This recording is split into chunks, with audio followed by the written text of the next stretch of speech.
Disutradarai oleh Matty Brown, film Lebanon 1 ini berkisah tentang pengalaman liburan keluarga yang berakhir mengerikan. Beranggotakan 4 orang, keluarga Jannah terdampar di sebuah pulau kecil tanpa ada jalan keluar selain laut lepas. Mereka terpaksa mengais makanan demi bertahan di kehidupan alam liar. Kisah sedih dan berliku membawa mereka ke dalam pusara menyakitkan di masa lalu yang terus menghantui. Fakta unik tentang cara bertahan hidup manusia menjadi tema utama dalam film ini. Pada babak akhir, sebuah kejutan besar akan membuat para penonton menitikan air mata. Sebelum film dimulai, alangkah lebih baik jika menyiapkan tisu terlebih dahulu dan berikut ceritanya.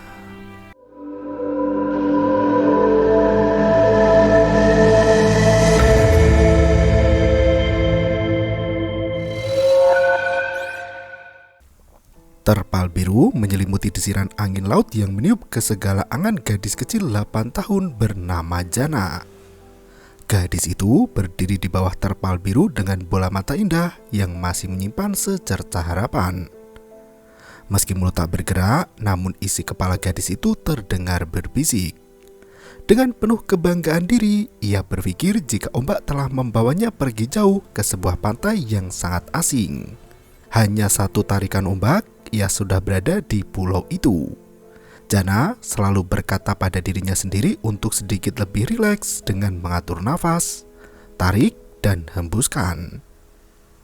Seekor lalat masih merambat ke mata Jannah, namun gadis itu terlalu dalam masuk ke dalam dunia lamunan sampai tak merasakan kehadiran si lalat. Bak ditampar cemeti, Jannah terperangkap di sebuah pulau mati. Hanya ada Jannah, kakaknya Adam, ibu Yasmin, ayah Nabil, dan mercusuar.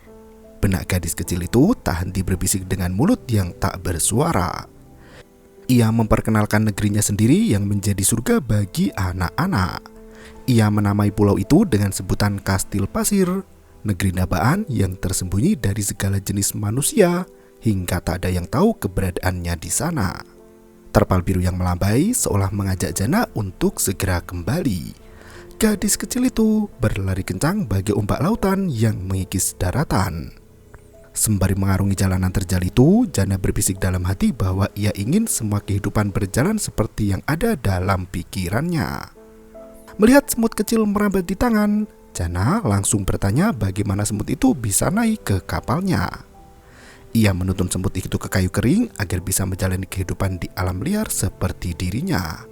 Gadis kecil satu ini memang gemar berimaji, berayun bagi ombak, dan tumbuh dalam usaha agar tak terlihat eksistensinya.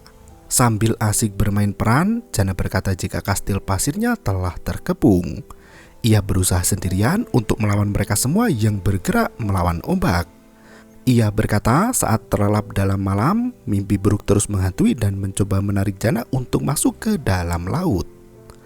Sementara terpal biru yang menjadi teman Jannah terapung dalam air terseret arus. Gadis kecil itu hanya terdiam ketika melihat terpalnya mati tenggelam dalam derasnya ombak lautan. Ia selalu dilarang mendekati air laut oleh kedua orang tuanya.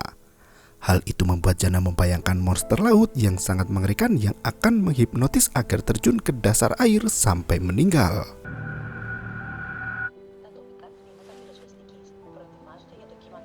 Di waktu yang sama, Yasmin sang ibu masih mencari keberadaan kapal di sekitar pulau terpencil itu. Ia mengintip menggunakan teropong, berharap ada manusia yang datang dan menjemput mereka. Suara radio terdengar menyiarkan berita pertemuan antara Menteri Yunani dan Presiden Turki. Menteri Yunani memastikan bahwa puluhan migran tenggelam di sebuah pulau yang terbalik. Ratusan orang lain hilang tenggelam, termasuk keluarga Jannah yang kini terdampar di pulau itu. Niat jadi imigran gelap pun hangus di mana mereka mendapat tempat pemberhentian yang salah. Suara radio itu memudar, berganti alunan berisik yang mengganggu telinga. Yasmin langsung memutar frekuensi di radio itu sembari menggerakkan antenanya. Dari kejauhan, Jannah berlari sambil membawa pasir untuk membangun kerajaan dengan 3 bulu burung. Karena hari sudah sore, ibu meminta Jannah untuk mencari keberadaan Adam agar mereka bisa makan malam bersama.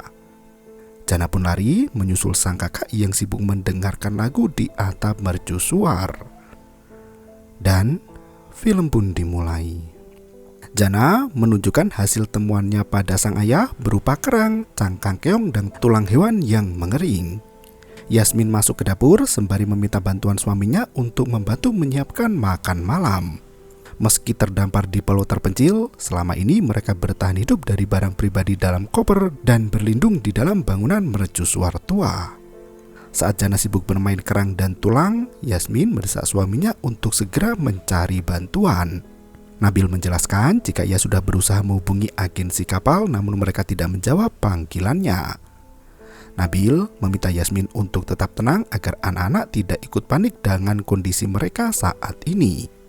Yasmin bergegas naik untuk memanggil Adam yang masih asik nongkrong di atas. Ternyata kakak Jana itu sudah turun dari atap dan mendengarkan musik di dekat tanaman gandum. Yasmin berteriak kencang memanggil putra sulungnya itu. Sambil merokok, Adam tak bisa mendengar teriakan ibu karena dua telinganya disumpal headset dengan lagu favorit. Setelah berteriak ke sana kemari, akhirnya Yasmin berhasil menemukan si anak lanang. Ia tampak kesal melihat putra sulungnya merokok dalam persembunyian. Yasmin berkata, Nabil pasti akan memukul Adam jika ketahuan merokok. Yasmin menjambak sedikit rambut Adam sembari meminta anak itu untuk kembali bersamanya ke mercusuar. Dengan meja kayu, mereka duduk di depan rumah sembari menyiapkan sajian makan malam yang kurang memuaskan. Mereka hanya menyantap satu buah dan beberapa biji kacang-kacangan dari persediaan yang tersisa. Sementara untuk minum, mereka mengkonsumsi air laut yang sangat asin. Jana tak pernah mengeluh akan kondisi mereka itu. Ia langsung memakan sajian dengan lahap tanpa memikirkan masa depan. Berbeda dengan Jana, sang kakak Adam sudah lebih peka dengan situasi mencekam itu. Ia mulai merindukan makan daging domba dan roti hambar yang biasa dimakan saat berada di rumah. Jana justru berkata jika makanan itu lebih baik daripada tidak ada sama sekali. Dengan penuh cerita, Jana menunjukkan hasil gambarnya pada sang ayah. Ia melukis mercusuar dengan 4 orang di sampingnya. Sementara di bawah laut, Jana menggambar sosok berwarna kecoklatan dan memiliki tentakel seperti gurita. Jana tak henti mengoceh menceritakan pengalaman seru saat berbuat jahil pada kakaknya. Adam semakin geram melihat sikap kedua orang tuanya yang menganggap kehidupan mereka saat ini normal dan baik-baik saja. Ia sangat paham dengan situasi saat ini di mana mereka terjebak di antah berantah, tanpa asupan makanan dan juga tanpa masa depan. Adam takut mereka akan mati kelaparan di sana. Melihat kedua orang tuanya bersedih, Jana meminta penjelasan atas apa yang terjadi. Nabil melenggang pergi masuk ke mercusuar untuk menyalakan generator listrik sebelum langit mulai gelap. Tampaknya Yasmin dan Nabil menyembunyikan keadaan susah mereka pada Jana.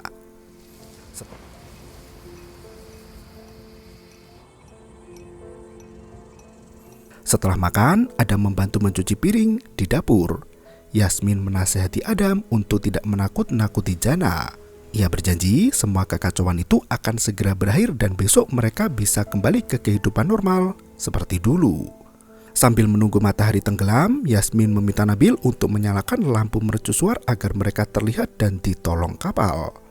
Sementara Jana masih asik bermain bersama Adam tanpa mengetahui kegelisahan hati yang dirasakan orang tuanya.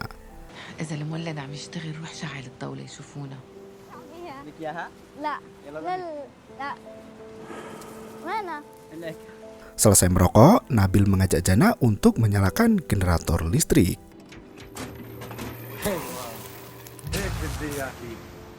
Setelah berusaha memutar generator itu, akhirnya lampu berhasil menyala. Jana bertanya, mengapa mereka harus menyalakan lampu mercusuar di setiap malam. Ayah menjelaskan, dengan cahaya itu orang yang tersesat bisa menemukan jalan di saat gelap dan bisa kembali pulang. Karena malam semakin larut, Yasmin membujuk Jana untuk segera tidur. لا خلص بكفي لعب صار وقت النوم. Adam masuk ke dalam kamar untuk tidur dengan headset yang terus menempel di telinga. Jana menghitung domba dengan suara keras. Adam yang terganggu dengan suara Jana meminta adiknya untuk menghitung domba dalam hati. Jana justru berkata hal apa yang dibayangkan Adam saat ia hendak tidur. Adam terdiam sembari menghela nafas panjang. Di waktu yang sama, Nabil tampak gembira saat mengetahui radio mercusuar itu kembali berfungsi. Ia yakin gelombang radio itu bisa menyelamatkan mereka dari keterasingan. Ia yakin esok hari akan ada kapal yang datang untuk menjemput. Nabil memeluk Yasmin untuk meluapkan kerinduan bercinta. Yasmin meminta Nabil untuk menahan gairah bercinta. Ia tak mau anak-anak melihat adegan dewasa di antara mereka berdua. Yasmin lebih antusias untuk mengemasi barang kembali ke kopernya agar bisa pulang lebih awal. 4 anggota keluarga itu sudah selesai berkemas dan melenggang pergi menuju ke tepian laut dengan membawa barang bawaan masing-masing. Mereka menunggu dan masih terus menunggu, berharap ada kapal yang datang menjemput.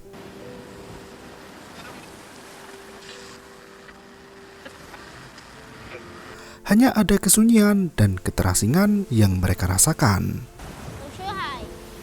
Mereka menunggu sampai sore, namun tak ada satu kapal pun yang melintas. Jana mulai bosan dan melempar karang ke dalam lautan. Yasmin berteriak memanggil Jana agar tidak mendekati laut karena anak kecil itu bisa terseret ombak.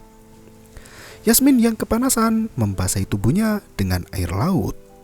Ia bertanya mengapa kapal milik teman Nabil belum juga datang.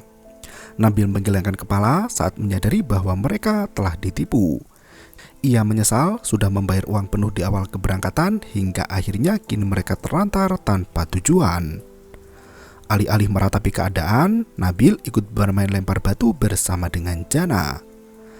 Adam pun ikut beranjak untuk menunjukkan kekuatan lengannya saat melempar batu. Sementara itu, Yasmin masih risau dengan kondisi mereka saat ini dan meneropong jauh ke masa depan yang suram. Nabil mulai putus asa dan melenggang masuk ke mercusuar dengan membawa radio. Ia berusaha keras untuk memperbaiki radio itu dan menghubungi temannya di kota. Jana kembali bermain pasir dan membuat kastil dari bulu burung tangkapan mereka beberapa hari yang lalu.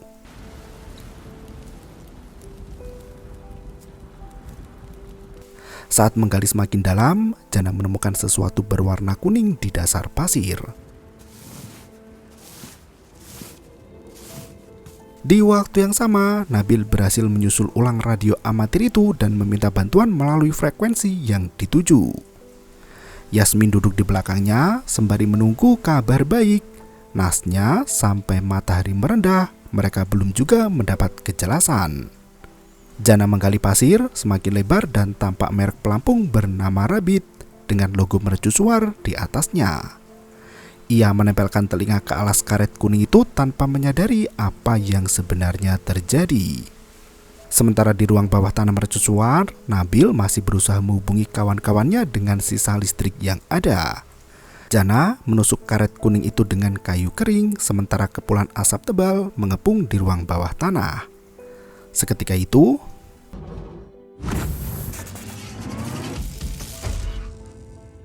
Jana berhasil melubangi benda misterius di bawah pasir itu, namun tak ada sesuatu yang terjadi. Yasmin menghampiri anak gadisnya untuk menjemput pulang.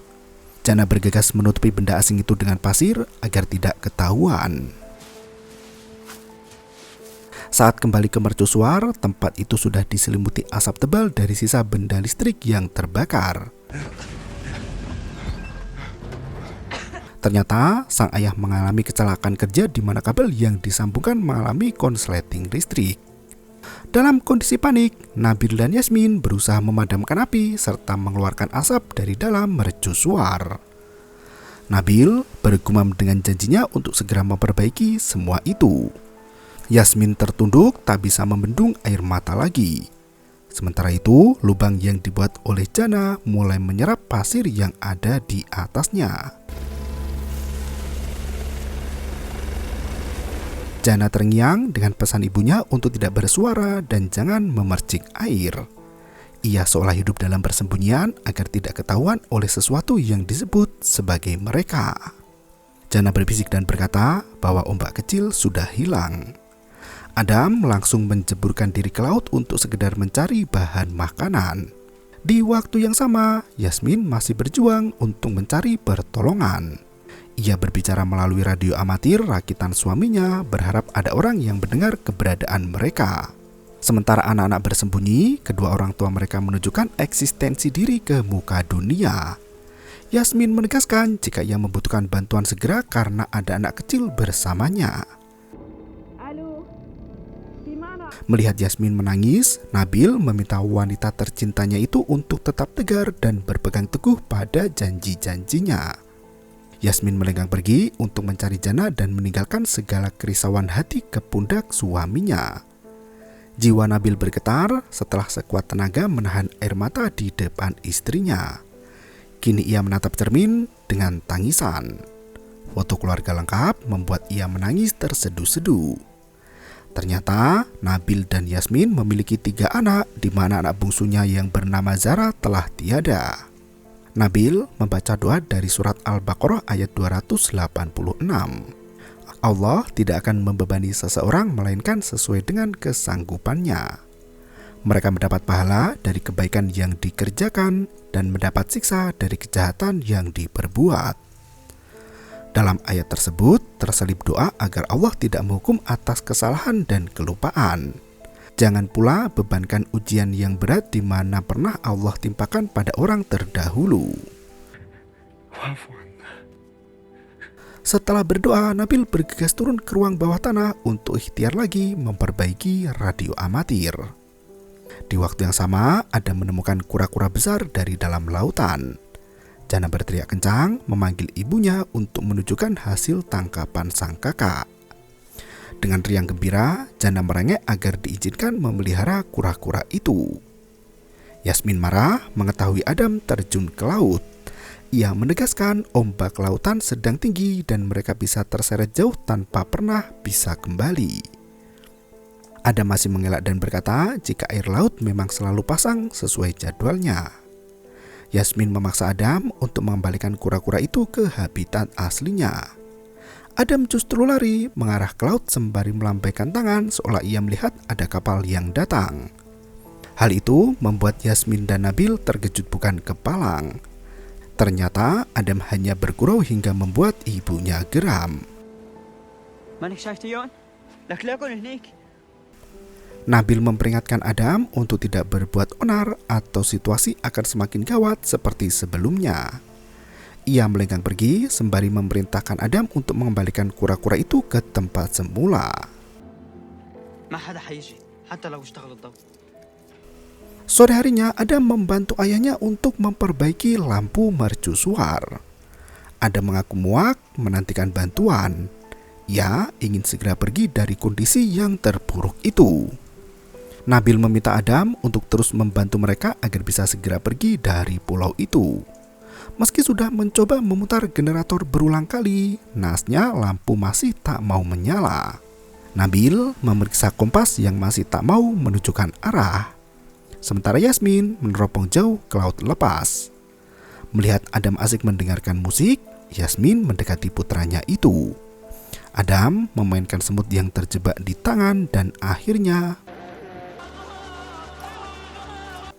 tanpa rasa bersalah, ia membunuh semut di tangannya itu. Yasmin duduk di samping Adam dan meminta untuk ikut mendengarkan lagu favorit anaknya. Adam berkata jika ia melihat ada cumi-cumi di laut.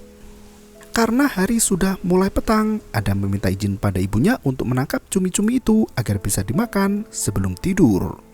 Bersama Nabil, Adam membawa tombak untuk berburu cumi-cumi.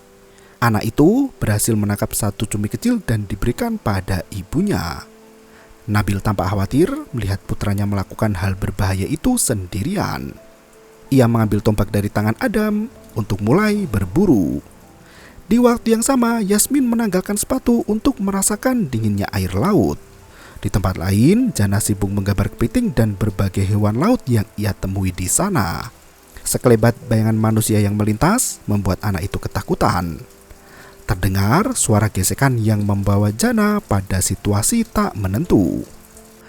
Ia berjalan memutari mercusuar untuk mengikuti bayangan itu tapi tak pernah ketemu. Sementara di tempat lain, Nabil menyelam terlalu dalam hingga tak menyadari akan datangnya suatu bahaya. Tak disangka, Nabil melihat sosok jasad anak kecil dengan sepatu merah yang tenggelam di sana.